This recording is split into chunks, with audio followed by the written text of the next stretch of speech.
ಎಲ್ಲರಿಗೂ ಆದ್ಯ career academy Hosakote YouTube ಚಾನಲ್ಗೆ ಸ್ವಾಗತ ಸ್ನೇಹಿತರೆ. ನಮ್ಮ ಒಂದು ಯೂಟ್ಯೂಬ್ ಚಾನಲಲ್ಲಿ ನಿಮಗೆ ಕರೆಂಟ್ ಅಫೇರ್ಸ್ನ ಒಂದು ಪ್ಲೇಲಿಸ್ಟ್ ಇದೆ, ಮೆಂಟಲ್ ಎಬಿಲಿಟಿಯ ಒಂದು ಪ್ಲೇಲಿಸ್ಟ್ ಸಿಗುತ್ತೆ, ಸೋಷಲ್ ಸೈನ್ಸ್ನ ಒಂದು ಪ್ಲೇಲಿಸ್ಟ್ ಸಿಗುತ್ತೆ. ಅದು 8th ಸ್ಟ್ಯಾಂಡರ್ಡ್ ಮಾಡಿದ್ದೀವಿ. ಕಂಪ್ಲೀಟ್ 8th ಸ್ಟ್ಯಾಂಡರ್ಡ್ನ ಒಂದು ಕಂಪ್ಲೀಟ್ ಚಾಪ್ಟರ್ಸು ನಿಮಗೆ ಪ್ಲೇಲಿಸ್ಟಲ್ಲಿ ಸಿಗುತ್ತೆ.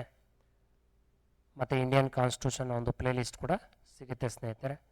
ಇವೆಲ್ಲ ವೀಡಿಯೋಸು ಕೂಡ ತಾವು ಯೂಸ್ ಮಾಡ್ಕೊಳ್ಳಿ ಸ್ನೇಹಿತರೆ. ಯಾರೆಲ್ಲ ಈ ವಿಡಿಯೋನ ಫಸ್ಟ್ ಟೈಮ್ ನೋಡ್ತಾ ಇದ್ದೀರಾ, ಈ ವಿಡಿಯೋಗೆ ಒಂದು ದಯವಿಟ್ಟು ಲೈಕ್ ಕೊಡಿ ಮತ್ತು ಶೇರ್ ಮಾಡಿ. ದಯವಿಟ್ಟು ಸಬ್ಸ್ಕ್ರೈಬ್ ಮಾಡ್ಕೊಳ್ಳಿ ಸ್ನೇಹಿತರೆ. ಮತ್ತು ಯಾರೆಲ್ಲ ಬೆಲ್ ಬಟನ್ನನ್ನು ಇನ್ನೂ ಪ್ರೆಸ್ ಮಾಡ್ಕೊಂಡಿಲ್ಲ ಅಂದರೆ ಬೆಲ್ ಬಟನ್ನ ಪ್ರೆಸ್ ಮಾಡ್ಕೊಳ್ಳಿ. ನಾವು ಬಿಡ್ತಕ್ಕಂಥ ಎಲ್ಲ ನೋಟಿಫಿಕೇಷನ್ಸು ಎಲ್ಲ ವೀಡಿಯೋಸು ಕೂಡ ನಿಮಗೆ ಅಲರ್ಟ್ ಮಾಡೋದ್ರ ಮುಖಾಂತರ ನಿಮಗೆ ನೋಟಿಫಿಕೇಷನ್ಸ್ ಬೇಗ ರೀಚ್ ಆಗುತ್ತೆ ಸ್ನೇಹಿತರೆ. ಬನ್ನಿ, ಹೆಚ್ಚು ತಡ ಮಾಡಿದೆ ನಾವು ಕಂಟೆಂಟ್ಗೆ ಮೂವ್ ಆಗೋಣ. ನೋಡಿ, ನೆಕ್ಸ್ಟ್ ಕ್ವಶನ್ ನೋಡೋದಾದರೆ, ಭಾರತದ ರಾಷ್ಟ್ರೀಯ ಹಣ್ಣು ಯಾವುದು ಅಂತಂದರೆ ನಿಮಗೆಲ್ಲ ಗೊತ್ತಿರುತ್ತೆ. ಭಾರತದ ರಾಷ್ಟ್ರೀಯ ಹಣ್ಣು ಯಾವುದಪ್ಪ ಅಂತಂದರೆ ಮಾವು ಅಲ್ವಾ. ಭಾರತದ ರಾಷ್ಟ್ರೀಯ ಹಣ್ಣು ಮಾವು. ಮತ್ತು ಭಾರತದ ಒಂದು ಫ್ಲವರ್ ಯಾವುದಪ್ಪ ಅಂತಂದರೆ ತಾವರೆ, ಲೋಟಸ್ಸು ನಮ್ಮ ಭಾರತ ದೇಶದ ಒಂದು ಫ್ಲವರ್ ಆಗಿರುತ್ತೆ. ಮತ್ತು ನಮ್ಮ ಭಾರತದ ಒಂದು ಅನಿಮಲ್ ಯಾವುದಾಗಿರುತ್ತೆ ಅಂತಂದರೆ ಸ್ನೇಹಿತರೆ ಟೈಗರ್. ಅದು ನಿಮಗೆಲ್ಲ ಗೊತ್ತೇ ಇದೆ. ಮತ್ತು ಇನ್ನೊಂದು ಇಂಪಾರ್ಟೆಂಟ್ ವಿಷಯ ಏನಪ್ಪ ಅಂತಂದರೆ, ನಮ್ಮ ರಾಜ್ಯದ ಪ್ರಾಣಿ ಯಾವುದು, ನಮ್ಮ ಕರ್ನಾಟಕದ ರಾಜ್ಯ ಪ್ರಾಣಿ ಯಾವುದು ಅಂತಂದರೆ ಆನೆ, ಎಲಿಫೆಂಟ್. ಓಕೆ, ಅದು ಗೊತ್ತಿರಲಿ ಸ್ನೇಹಿತರೆ. Elephant is the state animal ಅನ್ನತಕ್ಕಂಥದ್ದು ಮರಿಬೇಡಿ. ನೆಕ್ಸ್ಟ್ ನೋಡೋದಾದರೆ, ರಾಷ್ಟ್ರೀಯ ಗೀತೆ ಎಷ್ಟು ಸಾಲುಗಳಿಂದ ಕೂಡಿದೆ ಅಂತಂದರೆ ಇದಕ್ಕೆ ಆಪ್ಷನ್ 12, 11, 13 ಮತ್ತು 14. ಇದಕ್ಕೆ ಸರಿಯಾದಂತಹ ಉತ್ತರ ಆಪ್ಷನ್ ಸಿ 13 ಸ್ನೇಹಿತರೆ. ಓಕೆ, ಮತ್ತು ನೆಕ್ಸ್ಟ್ ಕ್ವಶನ್ ನೋಡೋಣ. ರಾಷ್ಟ್ರೀಯ ಗೀತೆಯಲ್ಲಿ ಮೂಡಿಬಂದ ನದಿಗಳು ಯಾವುದು? ನಮ್ಮ ರಾಷ್ಟ್ರೀಯ ಗೀತೆಯಲ್ಲಿ ಅಂದರೆ ನಮ್ಮ ನ್ಯಾಷನಲ್ ಆಂಥಮಲ್ಲಿ ಯಾವ್ಯಾವ ರಿವರ್ಸ್ ಬರುತ್ತೆ ಅಂತಕ್ಕಂಥದ್ದು. ಇದು ಕೂಡ ಕೆಲವೊಂದು ಸಲ ಕ್ವಶನ್ ಆಗ್ಬೋದು ಅಂತ ಒಂದು ಅನಿಸಿಕೆ. ನೋಡಿ, ನಮ್ಮ ರಾಷ್ಟ್ರೀಯ ಗೀತೆಯಲ್ಲಿ ಮೂಡಿಬಂದಂತಹ ನದಿಗಳು ಯಾವುದಪ್ಪ ಅಂತಂದರೆ Sindhu, Yamuna, Ganga. Option A is the right answer. Okay, Sindhu, Yamuna ಮತ್ತು ಗಂಗಾ. ಇನ್ನು ಅಡಿಷ್ನಲ್ ಆಗಿ ಇನ್ಫಾರ್ಮೇಷನ್ ಕೊಡೋದಾದರೆ, ಪೂರ್ವಾಭಿಮುಖವಾಗಿ ಹರಿಯುವಂಥ ನದಿಗಳು ಯಾವಪ್ಪ ಅಂತಂದರೆ ಗೋದಾವರಿ, ಕೃಷ್ಣ, ಓಕೆ, ಕೃಷ್ಣ, ಮಹಾನದಿ, ಕಾವೇರಿ ಮತ್ತು ಪೆನ್ನಾರ್ ಅಂತಕ್ಕಂಥ ನದಿ ಕೂಡ ಪೂರ್ವಾಭಿಮುಖ ಹರಿಯುತ್ತೆ. ಮತ್ತು ದಾಮೋದರ್ ಅಂತಕ್ಕಂಥ ನದಿ ಕೂಡ ಪೂರ್ವಾಭಿಮುಖಕ್ಕೆ ಹರಿಯುವಂಥ ನದಿಗಳು ಸ್ನೇಹಿತರೆ. ಇನ್ನು ಪಶ್ಚಿಮಾಭಿಮುಖವಾಗಿ ಹರಿಯತಕ್ಕಂಥ ನದಿಗಳು ಯಾವುದಪ್ಪ ಅಂತಂದರೆ ಪಶ್ಚಿಮಾಭಿಮುಖಕ್ಕೆ ಹರಿಯತಕ್ಕಂಥ ನದಿಗಳು ನರ್ಮದಾ, ತಪತಿ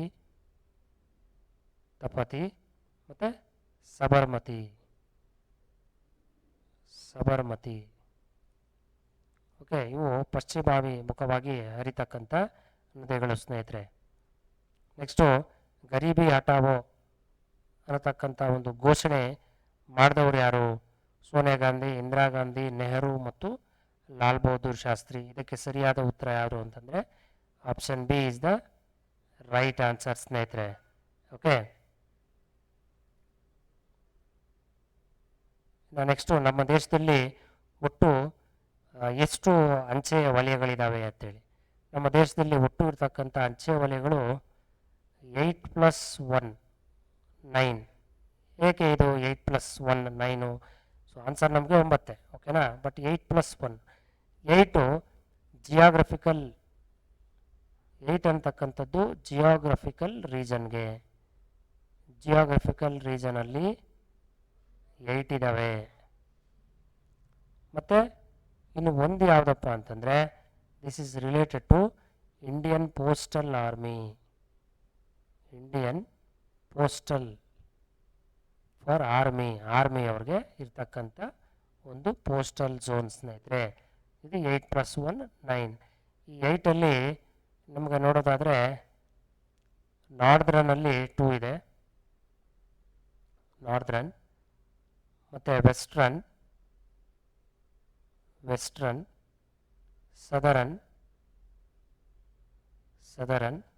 ಮತ್ತು ಈಸ್ಟ್ರನ್ ಎಲ್ಲದರಲ್ಲೂ ಎರಡೆರಡು ಪೋಸ್ಟಲ್ ಝೋನ್ಸ್ ನಮಗೆ ಕಾಣಸಿಗುತ್ತೆ ಸ್ನೇಹಿತರೆ.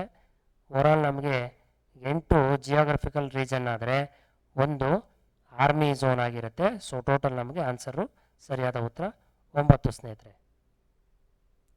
ಇನ್ನು ನೆಕ್ಸ್ಟ್ ಕ್ವಶನ್ ನೋಡೋದಾದರೆ ಅತ್ಯಂತ ದೊಡ್ಡ ರೈಲ್ವೆ ವಲಯ ಯಾವುದು ಅಂತಂದರೆ, ನಮ್ಮ ಭಾರತ ದೇಶದ ಅತ್ಯಂತ ದೊಡ್ಡ ರೈಲ್ವೆ ವಲಯ ಯಾವುದು ಅಂತಂದರೆ ಉತ್ತರ ವಲಯ. Option C is the right answer. ಇನ್ನು ಇದ್ರ ಬಗ್ಗೆ ಒಂದು ಸ್ವಲ್ಪ ಮಾಹಿತಿ ನೋಡೋದಾದರೆ, ನಮ್ಮ ಭಾರತದ ಅತಿ ಉದ್ದವಾಗಿರ್ತಕ್ಕಂಥ ರೈಲ್ವೆ ರೂಟ್ ಯಾವುದು? ಅತಿ ಉದ್ದ ಆಗಿರ್ತಕ್ಕಂಥ ಒಂದು ರೈಲ್ವೆ, ಅತಿ ಉದ್ದ ಆಗಿರ್ತಕ್ಕಂಥ ಒಂದು ರೈಲ್ವೆ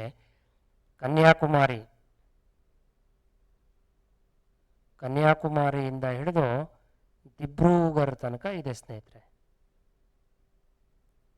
ಕನ್ಯಾಕುಮಾರಿಯಿಂದ ದಿಬ್ರೂಗರ್ ತನಕ ಇದೆ.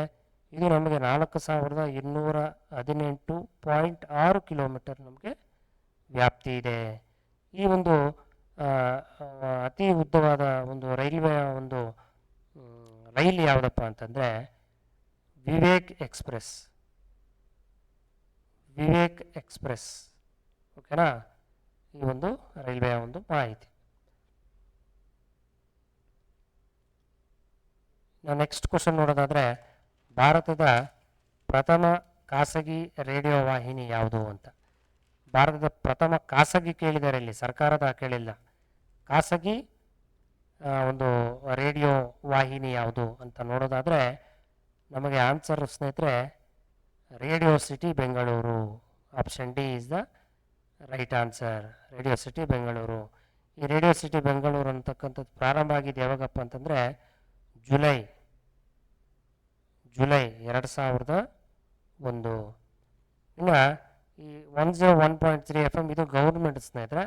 ಇದು ಗೌರ್ಮೆಂಟ್ ಪ್ರಾರಂಭ ಆಗಿದೆ ಯಾವಾಗಪ್ಪ ಅಂತಂದರೆ ಫೆಬ್ರವರಿ 1993 ಪ್ರಾರಂಭ ಆಗುತ್ತೆ. ಇನ್ನು 94.3 ಅಂತಕ್ಕಂಥದ್ದು ಆಗಸ್ಟ್ ತಿಂಗಳ 2006 ಇಯರಲ್ಲಿ ಪ್ರಾರಂಭ ಆಗುತ್ತೆ. 92.7 ಅಂತಕ್ಕಂಥದ್ದು ಸೆಪ್ಟೆಂಬರ್ 2006 ಪ್ರಾರಂಭ ಆಗುತ್ತೆ ಸ್ನೇಹಿತರೆ. ಓಕೆ, ನೆಕ್ಸ್ಟು ಭಾರತದಿಂದ ಹಾರಿಬಿಟ್ಟ ಪ್ರಥಮ ಉಪಗ್ರಹ ಯಾವುದು? ಇಲ್ಲಿ ಪ್ರಥಮ ಉಪಗ್ರಹ ಯಾವುದು ಅಂತಂದರೆ option A is the right answer. Aryabhata ಅಂತಕ್ಕಂಥದ್ದು ಪ್ರಥಮ ಉಪಗ್ರಹ ಆಗಿರುತ್ತೆ. ನೋಡಿ, ಇದ್ರ ಬಗ್ಗೆ ಒಂದು ಸ್ವಲ್ಪ ತಿಳ್ಕೊಳ್ಳೋದಾದರೆ ಭಾರತದ ಒಂದು ಪ್ರಥಮ ಉಪಗ್ರಹ 1975ರಲ್ಲಿ ಹಾರಿಬಿಡ್ತಾರೆ ಈ ಒಂದು ಆರ್ಯಭಟ ಅಂತಕ್ಕಂಥ ಒಂದು ಉಪಗ್ರಹವನ್ನು. ಇನ್ನು ರೋಹಿಣಿ ಅಂತಕ್ಕಂಥದ್ದು 1980ರಲ್ಲಿ ಲಾಂಚ್ ಮಾಡ್ತಾರೆ. ಇನ್ನು ಭಾಸ್ಕರ ಅಂತಕ್ಕಂಥದ್ದು 1979ರಲ್ಲಿ ಲಾಂಚ್ ಮಾಡ್ತಾರೆ. ಇನ್ಸಾಟ್ 3DS ಅಂತಕ್ಕಂಥದ್ದು ರೀಸೆಂಟಾಗಿ ಬಿಟ್ಟಿರ್ತಕ್ಕಂಥ ಒಂದು ಉಪಗ್ರಹ. ಇದು ಯಾವಾಗ ಬಿಡ್ತಾರೆ ಅಂತಂದರೆ ಫೆಬ್ರವರಿ 2024 ಫೆಬ್ರವರಿ ತಿಂಗಳಲ್ಲಿ ಲಾಂಚ್ ಮಾಡ್ತಾರೆ ಇನ್ಸಾಟ್ 3DS ಅಂತಕ್ಕಂಥ ಒಂದು ಉಪಗ್ರಹ. ಇನ್ನು ದ್ವಾರಕಾಧೀಶ ದೇವಾಲಯ ಇರ್ತಕ್ಕಂಥ ಒಂದು ಸ್ಥಳ ಯಾವುದು ಅಂತ ನೋಡೋದಾದರೆ Mathura is the right answer. ಮಥುರಾದಲ್ಲಿ ಇದೆ ಸ್ನೇಹಿತರೆ. ಈ ಒಂದು ಮಥುರಾ ಅಂತಕ್ಕಂಥ ಒಂದು ಸ್ಥಳ ನಮಗೆ ಉತ್ತರ ಪ್ರದೇಶಲ್ಲಿ ಸಿಗುತ್ತೆ. ಉತ್ತರ ಪ್ರದೇಶದಲ್ಲಿ ಇರ್ತಕ್ಕಂಥ ಒಂದು ಪ್ಲೇಸು ಮಥುರಾ. ಓಕೆನಾ? ಮಥುರಾದಲ್ಲಿ ದ್ವಾರಕೀಶ ದೇವಾಲಯ ಅಂತಕ್ಕಂಥದ್ದು ಇದೆ. ಮತ್ತು ಕಲ್ಕತ್ತಾದಲ್ಲಿ ಇನ್ನೇನೇನು ನಮಗೆ ಫೇಮಸ್ಸು ಹೌರಾ ಬ್ರಿಡ್ಜ್ ಇದೆ. ಅದು ಹೌರಾ ಬ್ರಿಡ್ಜ್ ಅಂತಕ್ಕಂಥದ್ದು ತುಂಬ ಫೇಮಸ್ಸು. ಹೌರಾ ಬ್ರಿಡ್ಜ್. ಓಕೆನಾ? ಇದು ತುಂಬ ಫೇಮಸ್ ಆಗಿರ್ತಕ್ಕಂಥ ಒಂದು ಪ್ಲೇಸು ಕಲ್ಕತ್ತಾದಲ್ಲಿ. ಮತ್ತು ಇಲ್ಲಿ ಫೋರ್ಟ್ ಕೂಡ ಇದೆ. ಯಾರ್ದು? ವಿಲಿಯಂ ಅಂತಕ್ಕಂಥ ಒಂದು ಫೋರ್ಟ್, ತುಂಬ ಹಳೆಯದಾದಂತಹ ಒಂದು ಫೋರ್ಟ್ ಇದು. ಫೋರ್ಟ್ ವಿಲಿಯಂ ಅಂತಕ್ಕಂಥದ್ದಿದೆ. ಮತ್ತು ಇಲ್ಲಿ ಬಿರ್ಲಾ ಟೆಂಪಲ್ ಕೂಡ ಇದೆ ಸ್ನೇಹಿತರೆ. ಬಿರ್ಲಾ ಟೆಂಪಲ್, ಬಿರ್ಲಾ ದೇವಾಲಯ ಅಂತಕ್ಕಂಥದ್ದು ಕೂಡ ಕಲ್ಕತ್ತಾದಲ್ಲಿದೆ. ಇನ್ನು ಹಿಮಾಚಲ ಪ್ರದೇಶದಲ್ಲಿ ಏನಿದೆ ನೋಡೋದು ನಮಗೆ very very important place Shimla ಆಗಲಿ. ಶಿಮ್ಲಾ ಕೂಡ ಹಿಮಾಲಯದಲ್ಲೇ ಇರೋದು. ಮತ್ತು ಮನಾಲಿ ಅಂತಕ್ಕಂಥದ್ದು ಕೂಡ ಹಿಮಾಲಯದಲ್ಲೇ ಇದೆ. ಮತ್ತು ಧರ್ಮಶಾಲಾ ಅಂತಕ್ಕಂಥದ್ದು ಕೂಡ ಹಿಮಾಲಯದಲ್ಲೇ ಇದೆ. ಹಿಮಾಚಲ ಪ್ರದೇಶದಲ್ಲಿ ಧರ್ಮಶಾಲಾ ಅಂತಕ್ಕಂಥದ್ದು ಮತ್ತು ಕಾಸೌಲಿ ಅಂತಕ್ಕಂಥದ್ದು ಕೂಡ ಹಿಮಾಚಲ ಪ್ರದೇಶದಲ್ಲಿ ಇದೆ. ಮತ್ತು ಇನ್ನೊಂದು ಇಂಪಾರ್ಟೆಂಟು ದೇವಾಲಯ ಕೂಡ ಇದೆ ಸ್ನೇಹಿತರೆ ಇಲ್ಲಿ. ಅದು ಅದಿಂಬಾ ದೇವಿ ಟೆಂಪಲ್. ಅದಿಂಬಾ ದೇವಿ ಟೆಂಪಲ್ ಕೂಡ ಇಲ್ಲಿ ನಮಗೆ ಕಾಣಸಿಗುತ್ತೆ ಸ್ನೇಹಿತರೆ. ಮತ್ತು ನೆಕ್ಸ್ಟು ಉತ್ತರಾಂಚಲಿ ನೋಡೋದಾದರೆ ಇಲ್ಲಿ ಮೋಸ್ಟ್ ಇಂಪಾರ್ಟೆಂಟು ಜಿಮ್ ಕಾರ್ಬೆಟ್. ಎಷ್ಟೊಂದು ಕಾಂಪಿಟೇಟಿವ್ ಎಕ್ಸಾಮ್ಸಲ್ಲಿ ಕೇಳ್ತಕ್ಕಂಥ ಕ್ವಶನ್ನು ಜಿಮ್ ಕಾರ್ಬೆಟ್ ಒಂದು ನ್ಯಾಷನಲ್ ಪಾರ್ಕ್ ಎಲ್ಲಿದೆ ಅಂತ ಕೇಳ್ತಾರೆ. ನೀವು ಉತ್ತರಾಂಚಲಲ್ಲಿ ಇದೆ ಜಿಮ್ ಕಾರ್ಬೆಟ್ ಅಂತಕ್ಕಂಥ ನ್ಯಾಷನಲ್ ಪಾರ್ಕು ಎಲ್ಲಿದೆ? ಉತ್ತರಾಂಚಲಿ ಇದೆ ಸ್ನೇಹಿತರೆ. ಓಕೆ, ನೆಕ್ಸ್ಟು 1000 ಕಂಬಗಳ ದೇವಾಲಯ ಇರತಕ್ಕಂಥ ಒಂದು ಸ್ಥಳ. ನೀವು ಮಿಸ್ಟೇಕ್ ಮಾಡಿಕೊಂಡು ಮೂಡುಬಿದಿರೆ ಹಾಕ್ತೀರಾ, ಓಕೆನಾ? ಇಲ್ಲಿ ದೇವಾಲಯ ಕೇಳಿರ್ತಕ್ಕಂಥದ್ದು. ಓಕೆ, 1000 ಕಂಬಗಳ ದೇವಾಲಯ ಇರತಕ್ಕಂಥ ಜಾಗ ಯಾವುದಪ್ಪ ಅಂತಂದರೆ ವಾರಂಗಲ್. ಓಕೆನಾ? ತೆಲಂಗಾಣದ ಒಂದು ವಾರಂಗಲ್ ಅಂತಕ್ಕಂಥ ಒಂದು ಸ್ಥಳದಲ್ಲಿ. ಇನ್ನು ಮೂಡುಬಿದಿರೆ ಅಂತ ನೋಡೋದಾದರೆ ಮೂಡುಬಿದಿರೆಯಲ್ಲಿ ನಮಗೆ ಮುಖ್ಯವಾಗಿ 1000 ಕಂಬಗಳ ಬಸದಿ ಸಿಗುತ್ತೆ ಸ್ನೇಹಿತರೆ. 1000 ಕಂಬಗಳ ಬಸದಿ. ಅದು ಯಾರದು? ಅದು ಜೈನರ ಒಂದು ಬಸದಿ. ಜೈನರ ಬಸದಿ ಇದು ನಮಗೆ ಸರಿಸುಮಾರು 15ನೇ ಶತಮಾನದಲ್ಲಿ ನಿರ್ಮಿತವಾಗಿರ್ತಕ್ಕಂಥ ಒಂದು ಜೈನರ ಒಂದು ಬಸದಿ ಸ್ನೇಹಿತರೆ. ಓಕೆನಾ? 15ನೇ ಶತಮಾನದಲ್ಲಿ ನಿರ್ಮಾಣ ಆಗಿರ್ತಕ್ಕಂಥ ಒಂದು ಜೈನ ಬಸದಿ. ಅದು ಎಲ್ಲಿದೆ? ಮೂಡುಬಿದಿರೆಯಲ್ಲಿದೆ. ಓಕೆನಾ? ಇನ್ನು ಧರ್ಮಸ್ಥಳದಲ್ಲಿ ನಿಮಗೆ ಗೊತ್ತೇ ಇದೆ ಏನಿದೆ ಅಂತ. ಬಾಹುಬಲಿ ಸ್ಟ್ಯಾಚು ಇದೆ, ಮಂಜುನಾಥ ಸ್ವಾಮಿ ಟೆಂಪಲ್ ಇದೆ, ನೇತ್ರಾವತಿ ನದಿ ಇದೆ ಅಲ್ವಾ? ಮತ್ತು ಅಣ್ಣಪ್ಪ ಬೆಟ್ಟ ಇದೆ, ಮತ್ತು ರಾಮ ಟೆಂಪಲ್ ಕೂಡ ಇದೆ ಅಲ್ಲಿ. ರಾಮ ಮಂದಿರ ಕೂಡ ಇದೆ ಧರ್ಮಸ್ಥಳದಲ್ಲಿ. ಓಕೆನಾ? ಮುಖ್ಯವಾಗಿ ಮಂಜುನಾಥ ಸ್ವಾಮಿ ಟೆಂಪಲ್ ಕೂಡ ಇದೆ. ಎಲ್ಲರೂ ಹೋಗಿ ಭೇಟಿ ಕೊಡಿ ದೇವರ ಒಂದು ಆಲಯಕ್ಕೆ. ಎಲ್ಲರೂ ಮಂಜುನಾಥ ಸ್ವಾಮಿಗೆ ಚೆನ್ನಾಗಿ ಬೇಡ್ಕೊಳ್ಳಿ, ಯಾವುದಾದ್ರೂ ಒಂದು ಗೌರ್ಮೆಂಟ್ ಎಕ್ಸಾಮ್ ಆಗಲಿ ಈ ಸಲ ಒಂದು ಕ್ರ್ಯಾಕ್ ಮಾಡಬೇಕು ಅಂತ. ಇನ್ನು ಶ್ರವಣಬೆಳಗೊಳದಲ್ಲಿ ಏನಿದೆ ಅಂತಂದರೆ 57 ಅಡಿಗಳ ಬಾಹುಬಲಿ ಅಥವಾ ಗೊಮ್ಮಟೇಶ್ವರನ ಮೂರ್ತಿ ನಮಗೆ ಶ್ರವಣಬೆಳಗೊಳದಲ್ಲಿ ಕಾಣಸಿಗುತ್ತೆ ಸ್ನೇಹಿತರೆ.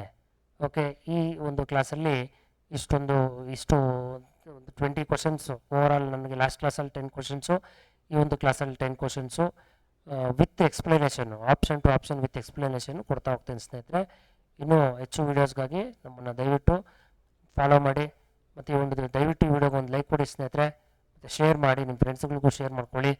ದಯವಿಟ್ಟು ಸಬ್ಸ್ಕ್ರೈಬ್ ಮಾಡ್ಕೊಳ್ಳಿ ಸ್ನೇಹಿತರೆ. ಎಲ್ಲರಿಗೂ ಒಳ್ಳೆಯದಾಗಲಿ. ಧನ್ಯವಾದಗಳು ಸ್ನೇಹಿತರೆ.